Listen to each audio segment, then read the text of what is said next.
രമേശിൽ നിന്നും 50 ലക്ഷം രൂപ കൈപ്പറ്റിയെന്ന പരാതിയിൽ ബാബുവിനെതിരെ എഫ്ഐആർ രജിസ്റ്റർ ചെയ്ത് അന്വേഷിക്കാൻ തൃശൂർ വിജിലൻസ് കോടതി ഉത്തരവിട്ടതിനെ തുടർന്നാണ് രാജി. വിജിലൻസ് കോടതിയുടെ വിധി വരുമ്പോൾ കൊച്ചി മെട്രോയുടെ പരീക്ഷണ ഓട്ടത്തിന്റെ ഉദ്ഘാടന വേദിയിലായിരുന്നു കെ ബാബു. വിവരമറിഞ്ഞ ഉടൻ ബാബു വേദിയിൽ വെച്ച് തന്നെ മുഖ്യമന്ത്രിയുമായി പ്രാഥമിക ചർച്ച നടത്തി. എഫ്ഐആർ രജിസ്റ്റർ ചെയ്യാനുള്ള നിർദ്ദേശം ഉത്തരവിലുണ്ടോ എന്ന കാര്യം വീണ്ടും അന്വേഷിക്കാൻ നിർദ്ദേശം പോയി. മെട്രോ വേദിയിൽ നിന്ന് ഇറങ്ങുമ്പോഴേക്കും കാര്യങ്ങൾ വ്യക്തമായിരുന്നു. ഇന്ന് തന്നെ കാണാമെന്ന് മാധ്യമങ്ങളോട് പറഞ്ഞ് ബാബു വേദി വിട്ടു.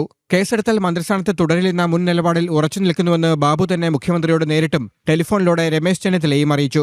കൊച്ചിയിലുണ്ടായിരുന്ന KPCC പ്രസിഡന്റ് VM സുധീരനും മുഖ്യമന്ത്രിയെയും ആഭ്യന്തരമന്ത്രിയെയും വിളിച്ചു. സുധീരന്റെ ഉറച്ച നിലപാടാണ് ബാബുവിന്റെ രാജി വേഗത്തിലാക്കിയത്. രാജിയാണ് ഉചിതമെന്ന് സുധീരൻ നിലപാടെടുത്തു. കേസ് വന്നാൽ ബാബു രാജിവെക്കുമെന്ന് നേരത്തെ തന്നെ പറഞ്ഞതാണല്ലോ എന്നായിരുന്നു ചെന്നിത്തലയുടെ നിലപാട്.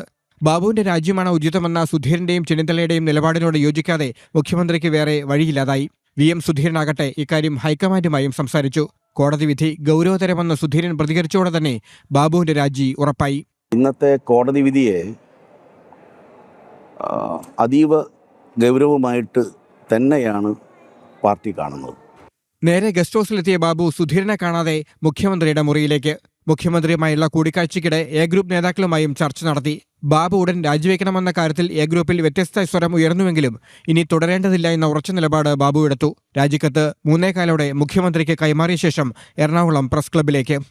അപ്പോൾ ഞാൻ എൻ്റെ നിലപാട് അറിയിച്ചു. രാജി അദ്ദേഹത്തിന് നൽകിയിട്ടുണ്ട്. ബാബുവിന്റെ രാജിക്കാര്യത്തിൽ മുഖ്യമന്ത്രി പ്രതികരിക്കാൻ തയ്യാറായില്ല. കൊച്ചിയിലുണ്ടായിരുന്ന KPCC പ്രസിഡന്റിനെ കാണാനോ ഫോണിൽ സംസാരിക്കാനോ കെ ബാബുവും തയ്യാറായില്ല എന്നത് ഇരുവരും തമ്മിലുള്ള അകൽച്ച കൂടുതൽ വലുതായി എന്ന സൂചനയാണ് നൽകുന്നത്.